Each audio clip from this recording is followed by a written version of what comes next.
Hi hello ನಮಸ್ಕಾರ ಸ್ನೇಹಿತರೆ, ಎಲ್ಲರೂ ಹೇಗಿದ್ದೀರಾ? ಚೆನ್ನಾಗಿದ್ದೀರಾ ಅಂತ ಅನ್ಕೋತೀನಿ. Welcome back to my YouTube channel ಅಂತ ಹೇಳ್ತಾ ಈ ಒಂದು ವಿಡಿಯೋನ ಸ್ಟಾರ್ಟ್ ಮಾಡ್ತಾಯಿದ್ದೀನಿ. ಯಾರ್ಯಾರು ನನ್ನ ಚಾನಲ್ಗೆ ಹೊಸದಾಗಿ ಬಂದಿದ್ದೀರಾ ದಯವಿಟ್ಟು ಚಾನಲನ್ನು ಸಬ್ಸ್ಕ್ರೈಬ್ ಮಾಡ್ಕೊಳ್ಳಿ. ಆಮೇಲೆ ಈ ಒಂದು ವಿಡಿಯೋನ ಪೂರ್ತಿಯಾಗಿ ನೋಡಿ. ದಯವಿಟ್ಟು ಈ ಒಂದು ವಿಡಿಯೋ ನಿಮಗೇನಾದರೂ ಯೂಸ್ಫುಲ್ ಆದರೆ ಒಂದು ಲೈಕ್ ಮಾಡೋದನ್ನು ದಯವಿಟ್ಟು ಮರಿಬೇಡಿ ಅಂತ ಹೇಳ್ತಾ ಈ ಒಂದು ವಿಡಿಯೋನ ಸ್ಟಾರ್ಟ್ ಮಾಡ್ತಾಯಿದ್ದೀನಿ. ಮೊದಲನೇದಾಗಿ ಗೋವಾ ಅಂದರೆ ಒಂಥರ ನನ್ನ ತವರು ಮನೆ ಅಂತ ಅನಿಸ್ಬಿಟ್ಟಿದೆ. ಯಾಕಂದರೆ ಗೋವಾ ಪ್ರತಿ 3 ತಿಂಗಳಿಗೂ 4 ತಿಂಗಳಿಗೂ ಹೋಗ್ತಾನೆ ಇರ್ತೀನಿ. ಮೋಸ್ಟ್ ಇಂಪಾರ್ಟೆಂಟ್ಲಿ ನಾನು ಗೋವಾ ಹೋದಾಗೆಲ್ಲ ವಿಸಿಟ್ ಮಾಡುವಂತಹ ಬೀಚ್ಗಳು ಕಲ್ಲಂಗೂಟ್ ಬೀಚು ಮತ್ತು ಬಾಗಾ ಬೀಚು. ಈ ಮೋಸ್ಟ್ ಇಂಪಾರ್ಟೆಂಟ್ ಇವೆರಡು ಬೀಚ್ಗಳು ನಾನು ವಿಸಿಟ್ ಮಾಡ್ತೀನಿ. ಆಮೇಲೆ ಯಾಕಪ್ಪ ಅಷ್ಟು ನೀನು ಹೋಗ್ತೀಯ ಅನ್ನೋದಾದರೆ, ನಾನು ಫಸ್ಟ್ ಟೈಮ್ ಗೋವಾ ಹೋದಾಗ ಗೋವಾ ಬಗ್ಗೆ ಅಪ್ಡೇಟ್ಸ್ ಕೊಟ್ಟಿದ್ದೆ. ಲಕ್ಷಗಟ್ಟಲೆ ವ್ಯೂಸ್ ಸಿಕ್ಕಿತ್ತು. ಸೊ ಅದರಿಂದ ನನಗೆ ಇನ್ಸ್ಟಾಗ್ರಾಮಲ್ಲಿ ತುಂಬ ಜನ ವ್ಯೂವರ್ಸು, ಆಮೇಲೆ ಗೋವಾ ಪ್ಲ್ಯಾನ್ ಮಾಡ್ತಾ ಇರೋರೆಲ್ಲ ಕಮೆಂಟ್ ಹಾಕ್ತಾಯಿದ್ರು, ಮೆಸೇಜ್ ಮಾಡ್ತಾಯಿದ್ರು. ಅಲ್ಲಿನ ರೂಮ್ ಬಗ್ಗೆ ಹೇಳಿ, ಅಲ್ಲಿನ ಏನೋ ಸ್ಕ್ಯಾಮ್ಗಳ ಬಗ್ಗೆ ಹೇಳಿ, ಏನಾದರೂ ಸ್ವಲ್ಪ ಇನ್ಫಾರ್ಮೇಷನ್ ಕೊಡಿ ಅಂತ ಮೆಸೇಜ್ ಮಾಡ್ತಾಯಿದ್ರು. ಸೊ ಅದರಿಂದ ನಾನು ಪ್ರತಿ 3 ತಿಂಗಳಿಗೂ ಹೋಗಿ ಅಲ್ಲಿನ ಆಗುವಂತಹ ಅಂದರೆ ಗೋವಾದಲ್ಲಿ ಆಗುವಂತಹ ಹಲವಾರು ಬದಲಾವಣೆಗಳನ್ನು ಅಪ್ಡೇಟ್ಗಳನ್ನು ಕೊಡ್ತಾ ಇರ್ತೀನಿ. ಅಂದರೆ ಇತ್ತೀಚೆಗೆ ಏನಾಗಿತ್ತು ಅಂದರೆ ಗೋವಾದಲ್ಲಿ ಪ್ರವಾಸಿಗರ ಸಂಖ್ಯೆ ಕಡಿಮೆ ಆಗ್ತಾಯಿದೆ ಅಂತ ಇನ್ಫಾರ್ಮೇಷನ್ ಬರ್ತಾಯಿತ್ತು.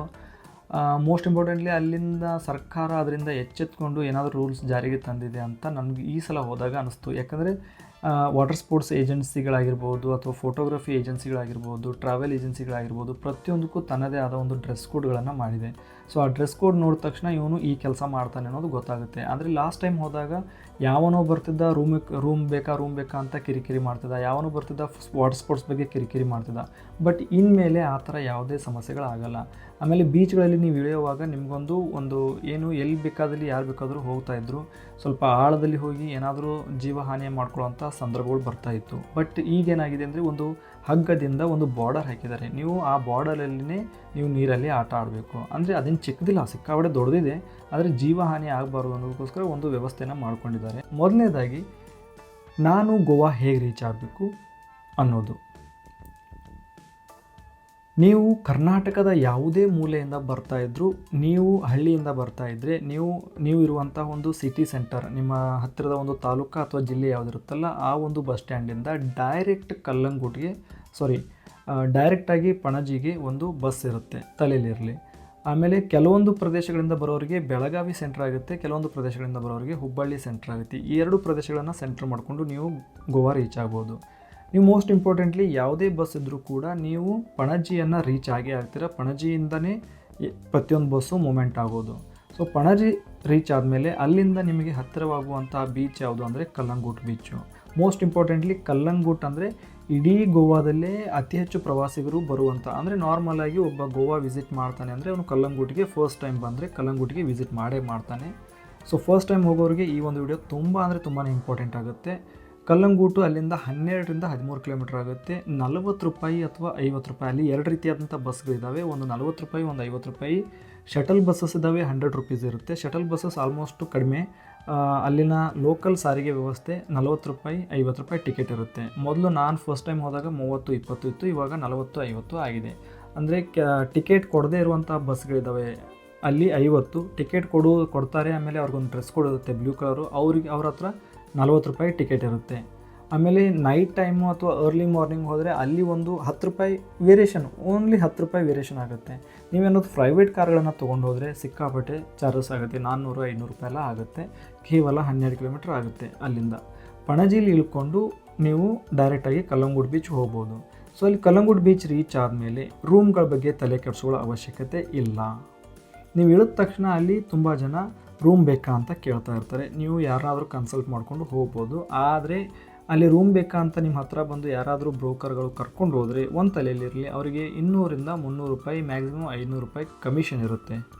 ನೀವು ಡೈರೆಕ್ಟಾಗಿಯೇ ನೀವು ರೂಮ್ಗೆ ಕನ್ಸಲ್ಟ್ ಮಾಡಿದ್ರೆ, ಅಂದರೆ ಪ್ರತಿ ಹೆಜ್ಜೆಗೂ ಗೆಸ್ಟ್ ಹೌಸಸ್ ಸಿಕ್ಕಾಪಟ್ಟೆ ಬೋರ್ಡ್ಸ್ ಇರ್ತವೆ. ನೀವು ಸಂದಿಗೊಂದಿಲೆಲ್ಲ ಹೋಗಿ ನುಕ್ಕೊಂಡು ಎಲ್ಲಿ ಬೇಕಾದರೂ ಹೋಗಿ ನೀವು ರೂಮ್ಗಳನ್ನು ಕೇಳ್ಬೋದು. ನೀವು ಡೈರೆಕ್ಟಾಗಿಯೇ ಆ ರೂಮ್ ಮಾಲೀಕನ ಹತ್ರ, ಕೌಂಟ್ರ್ ಹತ್ರ ಹೋಗಿ ಕೇಳ್ಬೋದು. ಬೀಚಿಂದ 300 ಮೀಟರ್ ದೂರದಲ್ಲಿ ನೀವೇನಾದರೂ ನೋಡಿದ್ರೆ, 300 ಮೀಟ್ರ್ ಒಳಗಡೆ ನೀವೇನಾದರೂ ನೋಡಿದ್ರೆ, ನಿಮಗೆ ಹೇಳೋವಾಗ 2018 ಹೇಳ್ತಾರೆ, ಕೊಡೋವಾಗ 1300-1500 ರೂಪಾಯಿಗೆ ಇಬ್ಬರು ಜನರಿಗೆ ಅಥವಾ ಒಂದು ಫ್ಯಾಮಿಲಿಗೆ, ಅಂದರೆ ಮಕ್ಕಳು ಗಂಡ ಹೆಂಡತಿಗೆ ಕೊಡ್ತಾರೆ. ಇಲ್ಲಪ್ಪ ನೀನು ಒಂದು 500 ಮೀಟ್ರು ಅಂದರೆ ನೀವು ಕಲ್ಲಂಗೂಟ್ ಬೀಚ್ ಎಂಟ್ರಿ ಆದ ತಕ್ಷಣ ಒಂದು ಬಾಗಾ ಸರ್ಕಲ್ ಅಂತ ಬರುತ್ತೆ, ಅಲ್ಲಿಂದ ಒಂದು 400-500 ಮೀಟ್ರ್ ಆಗುತ್ತೆ. ಸೊ ಆ ಒಂದು ಬಾಗಾ ಸರ್ಕಲ್ ಸರೌಂಡಿಂಗಲ್ಲಿ ನೀವೇನಾದರೂ ರೂಮ್ ನೋಡಿದ್ರೆ ನಿಮಗೆ ಕೇವಲ ಒಂದೇ 1,000 ರೂಪಾಯಿಗೆ ರೂಮ್ ಸಿಗುತ್ತೆ. ವಿತ್ ಬ್ರೋಕರ್ ಹೋದರೆ 1,500, ವಿದೌಟ್ ಬ್ರೋಕರ್ ಹೋದರೆ 1,000 ರೂಪಾಯಿಗೆ ನಿಮಗೆ ಆರಾಮಾಗಿ ಸಿಗುತ್ತೆ. ಆಫ್ ಸೀಸನು ಆನ್ ಸೀಸನು ತಲೆನೇ ಕೆಡಿಸ್ಕೋಬೇಡಿ. ನೀವು ಡೈರೆಕ್ಟಾಗಿ ಹೋದರೆ 1,000 ರೂಪಾಯಿಗೆ ರೂಮ್ ಸಿಗುತ್ತೆ. ಅವ್ರು ಹೇಳೋದು 1,500, ಕೊಡೋದು 1,000 ರೂಪಾಯಿಗೆ. ನೀವು ಬೇರೆ ಕಡೆ ಹೋಗ್ತೀನಿ ಅಂತ ನೀವು ಕಾಲು ಕಿತ್ತರೆ ನೀವು ಎಷ್ಟೇ ಕೇಳಿದ್ರು ಕೊಡ್ತಾರೆ, ತಲೆಯಲ್ಲಿ ಕೆಡಿಸ್ಕೋಬೇಡಿ. ಎ ಸಿ ರೂಮ್ ಬಂದು 1,500 ರೂಪಾಯಿ ಫಿಕ್ಸ್ ಇರುತ್ತೆ. ಇನ್ನು ಬೀಚಲ್ಲಿ ಹೋದರೆ ಏನೇನು ಸಮಸ್ಯೆಗಳು ಅಂತ ನೋಡೋದಾದರೆ ಯಾವುದೇ ಸಮಸ್ಯೆನೂ ಇರಲ್ಲ. ಆಮೇಲೆ ಮೋಸ್ಟ್ ಇಂಪಾರ್ಟೆಂಟ್ಲಿ ಟ್ಯಾಟೂದವರು ನಿಮಗೆ ಆನ್ ದ ವೇ ಸಿಗ್ತಾರೆ. ದಯವಿಟ್ಟು ಟ್ಯಾಟೂ ತಲೆ ಹಾಕೋಕ್ಕೆ ಹೋಗಬೇಡಿ, ಯಾಕಂದರೆ ಟ್ಯಾಟೂ ಸ್ಕ್ಯಾಮ್ ಆಗುತ್ತೆ. ನಿಮ್ಮ ನಸೀಬು ಚೆನ್ನಾಗಿದ್ದರೆ ಟ್ಯಾಟೂ ಸ್ಕ್ಯಾಮ್ ಆಗ್ಬೋದು ಅಥವಾ ಆಗದೇನೂ ಇರ್ಬೋದು. ಮೋಸ್ಟ್ ಇಂಪಾರ್ಟೆಂಟ್ಲಿ ನಾನು ಆತ್ಮೀಯರೊಬ್ಬರು ಹೋದಾಗ ಅವ್ರು ಹೇಳಿದಂಥ ಒಂದು ಘಟನೆ ಏನಪ್ಪ ಅಂದರೆ 60 ರೂಪಾಯಿಗೆ 1 ಇಂಚು ಅದೇನೋ ಇರುತ್ತಂತೆ, ಇಷ್ಟೇ 1 ಇಂಚು ಸ್ಕ್ವೇರ್ ಸೆಂಟಿಮೀಟ್ರು ಆ ಥರ ಏನೋ ಇರುತ್ತಂತೆ. ಅಲ್ಲಿ ಹೋದ ತಕ್ಷಣ ಏನೇನೋ ಹೇಳಿ 6,000 ಬಿಲ್ ಮಾಡಿದ್ರಂತೆ. ವಾಪಸ್ ಬರೋವಾಗ ಕೊಡದೇ ಇದ್ದರೆ ಹಂಗೆ ಮಾಡ್ತೀನಿ ಹಿಂಗೆ ಮಾಡ್ತೀನಿ ಅಂತ ಭಯ ಹುಟ್ಟಿಸ್ರಂತೆ. ಕೊನೆಗೆ 1,500 ರೂಪಾಯಿ ಒಂದು ಚಿಕ್ಕ ಟ್ಯಾಟೂಗೆ ಕಿತ್ಕೊಂಡು ಕಳಿಸಿದಾರಂತೆ. ದಯವಿಟ್ಟು ಅಲ್ಲಿ ಹೋದರೆ ನೀವು ಯಾವುದೇ ಕಾರಣಕ್ಕೂ ಟ್ಯಾಟೂ ವಿಷಯಕ್ಕೆ ಹೋಗಬೇಡಿ, ಅದರ ಅವಶ್ಯಕತೆ ಇಲ್ಲ. ಟ್ಯಾಟೂ ನೀವು ಅಷ್ಟು ನಿಮ್ಗೆ ಟ್ಯಾಟೂ ಶೋಕಿನೇ ಇದ್ದರೆ ಊರಲ್ಲೇ ಟ್ಯಾಟೂ ತೆಗೆಸ್ಕೊಳ್ಳಿ, ಗೋವಾದಲ್ಲಿ ಹೋಗಿ ಶೋಕಿ ಮಾಡಿ ಫೋಟೋ ತೆಗೆಸ್ಕೊಳ್ಳಿ ಅಂತ ನಾನೊಂದು ಬಿಟ್ಟಿ ಸಜೆಷನ್ ನನ್ನಿಂದ. ಆಮೇಲೆ ವಾಟರ್ ಸ್ಪೋರ್ಟ್ಸ್ಗೆ ಹೋದರೆ ಬೀಚಲ್ಲಿ ವಾಟರ್ ಸ್ಪೋರ್ಟ್ಸು ನಿಮಗೆ kayaking, banana riding, bumper, boat riding, jet ski, parasailing ಇದೆಲ್ಲ ಇರುತ್ತೆ. ಇದೆಲ್ಲ ಸೇರಿ ನಿಮಗೆ ಸ್ಟಾರ್ಟಿಂಗ್ 2,000 ಪ್ಯಾಕೇಜ್ ಅಂತಾರೆ. 1,000-1,200ಕ್ಕೆ ಪ್ಯಾಕೇಜ್ ಮುಗಿಸ್ತಾರೆ. ಕೆಲವೊಂದು ಟೈಮಲ್ಲಿ ಟೂರಿಸ್ಟ್ ಕಡಿಮೆ ಇದ್ದರೆ ಅಥವಾ ಯಾರೂ ಹೋಗದೇ ಇದ್ದರೆ 800 ರೂಪಾಯಿಗೆಲ್ಲ ಪ್ಯಾಕೇಜ್ ಮುಗಿಸ್ತಾರೆ. ಒಂದು 5 ವಾಟರ್ ಸ್ಪೋರ್ಟ್ಸನ್ನು ಮಾಡಿಸ್ತಾರೆ.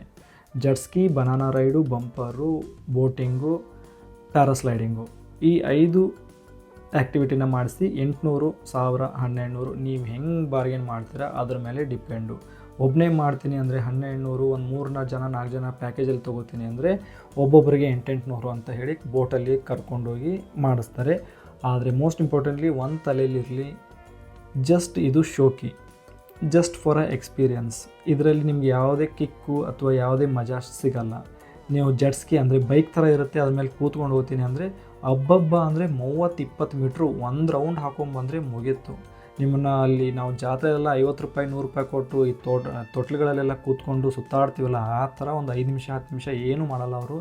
ಜಸ್ಟ್ ಒಂದು 10 ಸೆಕೆಂಡ್ ಒಂದು ರೌಂಡ್ ಹಾಕೊಂಬಂದರೆ ಮುಗೀತು. ಅಷ್ಟರಲ್ಲೇ ನೀವು ಫೋಟೋ ತೆಗೆಸ್ಕೋಬೇಕು. ಅಂದರೆ ನೀವು ಸೋಷಿಯಲ್ ಮೀಡಿಯಾಗಳಲ್ಲಿ ನಿಮ್ಮ ಫೋಟೋಗಳನ್ನು ಹಾಕಿ ಶೋಕಿ ಮಾಡೋದಕ್ಕೋಸ್ಕರ 800-1,000 ಹಾಕಬೇಕಾಗುತ್ತೆ. ಫಸ್ಟ್ ಟೈಮ್ ಏನೋ ಒಂದು ಎಕ್ಸ್ಪೀರಿಯೆನ್ಸ್ ಮಾಡ್ತೀನಿ ಅಂದರೆ ಹಾಕಬೇಕಾಗುತ್ತೆ. ಆದರೆ ಅದರಿಂದ ಯಾವುದೇ ಕಿಕ್ಕು ಸಿಗಲ್ಲ, ಯಾವುದೇ ಎಂಜಾಯ್ಮೆಂಟ್ ಸಿಗಲ್ಲ. ನನಗೆ ಕೇಳೋದಾದರೆ ನೀವು ಫಸ್ಟ್ ಟೈಮ್ ಎಕ್ಸ್ಪೀರಿಯೆನ್ಸ್ ಮಾಡ್ತೀನಿ ಅಂದರೆ ದುಡ್ಡು ಕೊಟ್ಟು ಹೋಗ್ಬೋದು, ಅಥವಾ ಜಸ್ಟ್ ಅವಾಯ್ಡ್ ಮಾಡಿ, ಅದರಿಂದ ಏನೇನೂ ಯೂಸ್ ಇಲ್ಲ.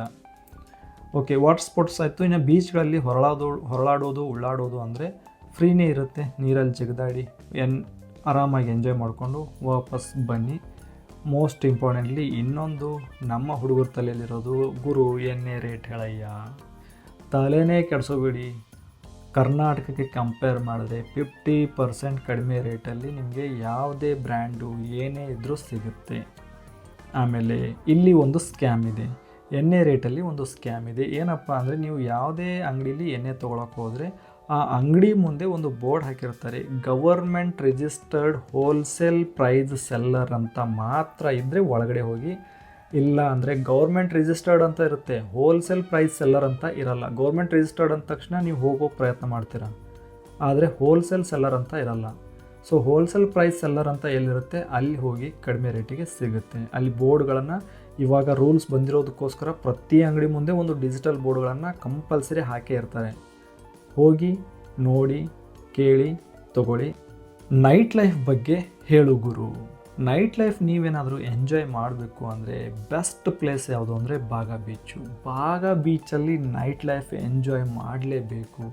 ನೀವು ಕಪಲ್ ಆಗಿರಿ, ಫ್ಯಾಮಿಲಿ ಜೊತೆ ಆಗಿರಿ, ಯಾವುದೇ ಹ್ಯಾರಾಸ್ಮೆಂಟ್ ಆಗಲ್ಲ. ಅಲ್ಲಿ ಬೌನ್ಸರ್ಸ್ ಇರ್ತಾರೆ, ಆಮೇಲೆ ಬೀಚ್ ಶೇಕ್ಸ್ ಇರ್ತವೆ. ಬೀಚ್ ಶೇಕ್ಸಲ್ಲಿ DJ ಲೈಟು, DJ ಸಾಂಗು ಹಾಕಿ ಸಿಕ್ಕಾಪಟ್ಟೆ ಫ್ರೀಯಾಗಿ ಡ್ಯಾನ್ಸ್ ಮಾಡ್ತಾ ಇರ್ತಾರೆ. ಅಲ್ಲಿ ಯಾವುದೇ ಎಂಟ್ರಿ ಫೀಸ್ ಇರಲ್ಲ, ಏನಿರಲ್ಲ. ಅದೇ ಸೇಮ್ ಶೇಕ್ಸು ಕಲ್ಲಂಗುಡ್ ಬೀಚಲ್ಲೂ ಇರುತ್ತೆ, ಆದರೆ ಎಂಟ್ರಿ ಫೀ 50-100 ಅಂತ ಇಸ್ಕೊತಿರ್ತಾರೆ.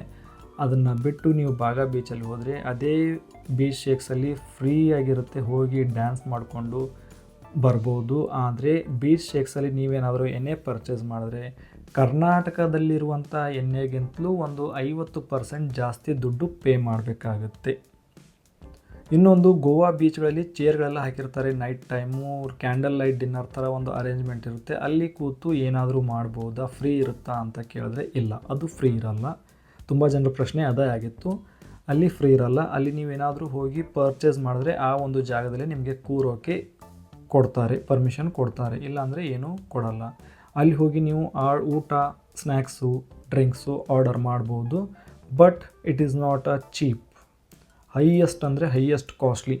200 ರೂಪಾಯಿ ಏನಾದರೂ ನೀವು ಲಂಚು, ಏನಾದರೂ ಒಂದು ಸ್ನ್ಯಾಕ್ಸು 200 ರೂಪಾಯಿ ಬೆಲೆ ಬಾಳುವಂಥದ್ದು. ನಮ್ಮ ನಾರ್ಮಲ್ ಕರ್ನಾಟಕದಲ್ಲಿ 200 ರೂಪಾಯಿ ಬೆಲೆ ಬಾಳುತ್ತೆ ಅಂದರೆ ಅದು ಅಲ್ಲಿ ಗೋವಾದಲ್ಲಿ 400-500 ರೂಪಾಯಿ ಇರುತ್ತೆ. ತಲೆಯಲ್ಲಿರಲಿ. ಮೋಸ್ಟ್ ಇಂಪಾರ್ಟೆಂಟ್ಲಿ ಗೋವಾದಲ್ಲಿ ಕಾಸ್ಟ್ಲಿ ಏನಪ್ಪ ಅಂದರೆ ಅದು ಊಟ. ನೀವು ನಾರ್ಮಲ್ ಒಂದು ಟಿಫಿನ್ ಮಾಡ್ತೀನಿ ಅಂದರೆ 80 ರೂಪಾಯಿ, ಊಟ ಮಾಡ್ತೀನಿ ಅಂದರೆ ಮಿನಿಮಮ್ 300 ರೂಪಾಯಿ. ಮಿನಿಮಮ್ 300 ರೂಪಾಯಿ ಊಟಕ್ಕೆ ಹೋಗುತ್ತೆ. ನಾರ್ಮಲ್ ಒಂದು ಊಟ ಅಷ್ಟು ಚೆನ್ನಾಗೂ ಇರಲ್ಲ ಅದರ ಟೇಸ್ಟು. ಆದರೆ ನಾನ್ ವೆಜ್ ಯಾರ್ಯಾರು ತಿಂತೀರಾ ಅವರಿಗೆ ಬೆಟರ್ ಆಪ್ಷನ್ನು ಸಿಗುತ್ತೆ. ಅದೇ ಪ್ರೈಸಲ್ಲಿ ನಾನ್ ವೆಜ್ ಊಟ ಸಿಗುತ್ತೆ. ವೆಜ್ ಸಸ್ಯಾಹಾರಿಗಳಿಗೆ ನನ್ನಂಥವರು ಹೋದರೆ ಸ್ವಲ್ಪ ಊಟದಕ್ಕೆ ಕಷ್ಟ ಆಗುತ್ತೆ. ಆ್ಯಂಡ್ ಮೋಸ್ಟ್ ಇಂಪಾರ್ಟೆಂಟ್ಲಿ ನೀವು ಗೋವಾ ಹೋದರೆ ಟಿಫಿನ್ಗೋಸ್ಕರ, ಊಟಕ್ಕೋಸ್ಕರ ಕಡಿಮೆ ಬಜೆಟ್ಟು ಹುಡುಕಾಡ್ತಾ ಇದ್ದರೆ ಉಡುಪಿ ರೆಸ್ಟೋರೆಂಟ್, ಉಡುಪಿ ಹೋಟೆಲ್ಸ್ ಇದ್ದಾವೆ. ಬಾಗ ಸರ್ಕಲಲ್ಲಿ ಒಂದು RBL ಬ್ಯಾಂಕ್ ಇದೆ. ಅದ್ರ ಪಕ್ಕದಲ್ಲಿನೇ ಒಂದು ಉಡುಪಿ ಚಿಕ್ಕದಾಗಿರೋ ಹೋಟೆಲ್ ಇದೆ. ಕಂಪೇರಿಟಿವ್ಲಿ ಕಡಿಮೆ ಪ್ರೈಸ್ ಇದೆ ಅಲ್ಲಿ. ಆಮೇಲೆ ಸ್ವಲ್ಪ ಬೀಚಿಂದ ಸ್ವಲ್ಪ ಡಿಸ್ಟೆನ್ಸಲ್ಲಿ 1 ಕಿಲೋಮೀಟರ್ ಡಿಸ್ಟೆನ್ಸಲ್ಲಿ ಏನಾದರೂ ಬಂದರೆ ಉಡುಪಿ ಹೋಟೆಲ್ಸ್ ಇದ್ದಾವೆ. ಚೆನ್ನಾಗಿ ಕಡಿಮೆ ರೇಟಲ್ಲಿ ಸಿಗುತ್ತೆ. ಕಂಪೇರಿಟಿವ್ಲಿ ಕಡಿಮೆ, ಅಷ್ಟೊಂದೇನು ಕಡಿಮೆ ಇರಲ್ಲ, ಬಟ್ ಕಂಪೇರಿಟಿವ್ಲಿ ಕಡಿಮೆ ಇರುತ್ತೆ. ಕಡಿಮೆ ಬಜೆಟಲ್ಲಿ ಗೋವಾ ರೀಚ್ ಆಗಬೇಕು ಗುರು. KSRTC ವಾಯವ್ಯ ಕರ್ನಾಟಕ, ಈಶಾನ್ಯ ಕರ್ನಾಟಕ ಕೆಂಪು ಬಸ್ಸುಗಳನ್ನು ಹತ್ಕೊಂಡು ಹೋದರೆ ಕಡಿಮೆ ಬಜೆಟಲ್ಲಿ, ಕಡಿಮೆ ಕಾಸ್ಟಲ್ಲಿ ನೀವು ಗೋವಾ ರೀಚ್ ಆಗ್ತೀರಾ. ಪಣಜಿಲಿ ಇಳ್ಕೊಂಡ ತಕ್ಷಣ 30 ರೂಪಾಯಿ 40 ರೂಪಾಯಿ ಕಲ್ಲಂಗೂಟಿಗೆ 12 ಕಿಲೋಮೀಟರ್ ದೂರದಲ್ಲಿರುವಂಥ ಕಲ್ಲಂಗೂಟು ಬೀಚ್ಗೆ ಹೋಗ್ತೀರಾ. ನೀವು ಕಲ್ಲಂಗೂಟಿಂದ ಬಾಗ ಹೋಗಬೇಕಾದ್ರೆ ಬೈ ವಾಕ್ ಕೂಡ ಹೋಗ್ಬೋದು. ಆರಾಮಾಗಿ 1-2 ಕಿಲೋಮೀಟರ್ ಇದೆ ಅಷ್ಟೇ. ಬಾಗ ಬೀಚು, ಕಲ್ಲಂಗೂಟು ಬೀಚು, ಆಮೇಲೆ ಅರಂಬೋಲ್ ಅಲ್ಲ, ಇನ್ನೊಂದು ಬೀಚ್ ಇದೆ. 3 ಬೀಚು ಒಂದೇ ಬೆಲ್ಟಲ್ಲಿ ಬರೋದು ಆರಾಮಾಗಿ. ಆದರೆ ನೀವು ಮೋಸ್ಟ್ ಇಂಪಾರ್ಟೆಂಟ್ಲಿ ಕಲ್ಲಂಗೂಟು, ಬಾಗ ಬೀಚು ನಡ್ಕೊಂಡೇ ತಿರುಗಾಡ್ಬೋದು. ಸೂಪರ್ ಆಗಿರುವಂಥ ಪ್ಲೇಸ್ಗಳು. ಇಷ್ಟು ಮಾಹಿತಿ. ಆಮೇಲೆ ಗೋವಾ ಮೊದಲಿನಗತ್ತಲೂ ತುಂಬ ಚೇಂಜ್ ಆಗಿದೆ, ಯಾವುದೇ ಹ್ಯಾರಾಸ್ಮೆಂಟ್ ಆಗೋಲ್ಲ. ಆಮೇಲೆ ಇನ್ನೊಂದು ವಿಷಯ ಏನಪ್ಪ ಅಂದರೆ, ನಾವು 5-6 ಜನ ಹೋಗ್ತೀವಿ, ರೂಮ್ ಸಿಗುತ್ತಾ? ಎಸ್, ಒಂದು ಹಾಲ್ ಥರ ಇರುತ್ತೆ. ಒಬ್ಬರಿಗೆ 300-400 ರೂಪಾಯಿಗೆಲ್ಲ ಕಾಸ್ಟ್ ಮಾಡಿ 3,500-3,000ಕ್ಕೆಲ್ಲ ಡೀಲ್ ಮಾಡಿಕೊಂಡು ರೂಮ್ ಮಾಡ್ಬೋದು. ರೂಮ್ಗೆ ಡ್ರಿಂಕ್ಸ್ ತೊಗೊಂಡು ಹೋಗ್ಬೋದು. ರೂಮ್ಗೆ ಯಾವುದೇ ರೀತಿಯ ಸಮಸ್ಯೆ ಇರಲ್ಲ. ಬ್ರದರ್, ನಾವು ಕಪಲ್ ಹೋಗ್ತಾ ಇದ್ದೀವಿ, ಸಮಸ್ಯೆ ಆಗುತ್ತಾ? ನೋ ವೇ, ಚಾನ್ಸೇ ಇಲ್ಲ. ಆರಾಮಾಗಿ ಹೋಗಿ ಬನ್ನಿ. ಬ್ರದರ್, ಯಾವುದಾದ್ರೂ ರೂಮ್ ನಂಬರ್ ಇದ್ದರೆ ಕೊಡ್ತೀಯಾ? ಇಲ್ಲ, ಕೊಡಲ್ಲ. ನನ್ನ ಮಕ್ಕಳಿಗೆ ಸೊಕ್ಕು ಜಾಸ್ತಿ, ಅವ್ರನ್ನೆಲ್ಲ ಪ್ರಮೋಷನ್ ಮಾಡೋಕ್ಕೆ ನಾನು ಹೋಗಲ್ಲ. ನನಗೆ ಒಂದು 2-3 ಸಲ ಎಕ್ಸ್ಪೀರಿಯೆನ್ಸ್ ಆಗಿದೆ. ಅದಕ್ಕೋಸ್ಕರ ನಾನು ನನ್ನ ಮಕ್ಕಳು ಕಾಂಟ್ಯಾಕ್ಟ್ ನಂಬರ್ ಕೊಡೋಲ್ಲ. ನೀವೇ ಡೈರೆಕ್ಟಾಗಿ ಹೋಗಿ ಯಾವ ರೂಮ್ ಬೇಕೋ ಅಲ್ಲಿ ಹೋಗಿ, ಯಾವುದೇ ರೀತಿಯ ತೊಂದರೆ ಆಗೋಲ್ಲ.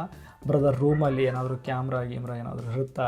ಆದಾಗೂ ಪ್ರಶ್ನೆ ಇರುತ್ತೆ ಗುರು, ಏನು ಮಾಡೋಕ್ಕಾಗಲ್ಲ. ಒಬ್ಬೊಬ್ಬರ ತಲೆಯಲ್ಲಿ ಒಂದೊಂದು ಥರ ಪ್ರಶ್ನೆ. ತಲೆನೇ ಕೆಡಿಸೋಬಿಡಿ, ಆ ಥರ ಸಮಸ್ಯೆಗಳು ಯಾವುದೂ ಆಗೋಲ್ಲ.